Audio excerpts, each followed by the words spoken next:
Hi everyone again. Sorry, the last video went a little funny at the end there, but I think we were able to finish up that meditation.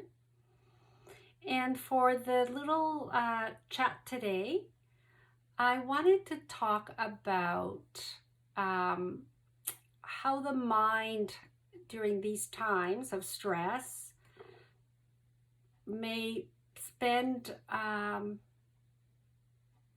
lot of time focused on what's not working or what you have no control over. And what is the experience when we focus a lot on what we can't control or what we can't improve? Frustration, feeling trapped, feeling disempowered, sometimes feeling depressed. So there is something to be said about what the mind is doing and how it is the mind that generates our emotional experience. You can have a thought, you can be feeling neutral and then have a thought, and that one thought can generate a strong emotion. So it is important to make that connection.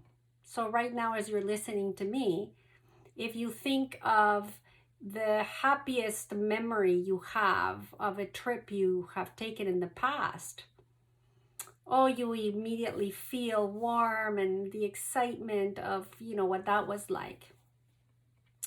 If at the same time you bring to mind something from the past that was very upsetting, and you just think about it, you can immediately feel the heaviness of that emotion.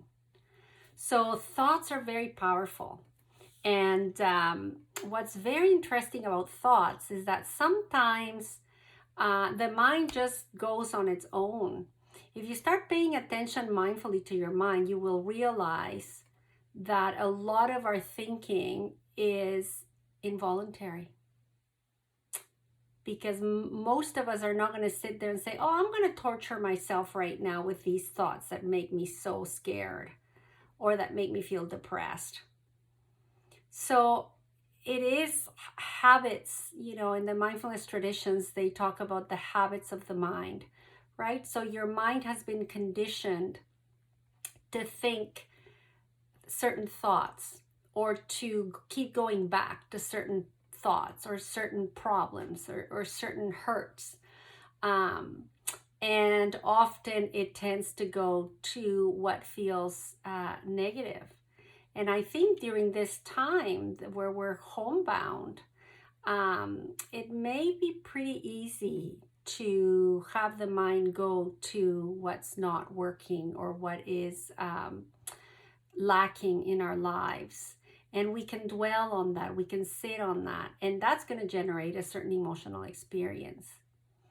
So then if the mind is like that, where it thinks certain thoughts and those thoughts lead to certain emotions, then we would follow that with, oh, so then I can perhaps set an intention of thinking thoughts that are more supportive. Sometimes people say, oh, just do positive thinking, it's not the just do positive thinking, because sometimes you can have, create the positive thought, but if you don't believe it, if it doesn't resonate with you, then it's not going to do the trick. So what that leads me to is the practice of gratitude. The practice of really taking the time every day to observe what in your life is something that you can be grateful for. I know that many people right now in the world, and certainly here in Canada, are going through suffering, through a lot of stress.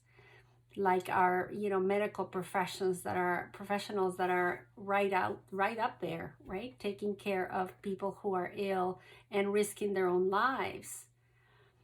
And so they are exposed to a lot of sadness, a lot of loss, a lot of pain.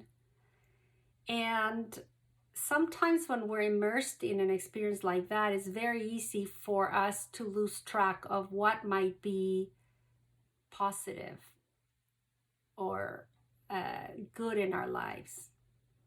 There is recent research that's come out where they've looked at the impact of gratitude on mental health.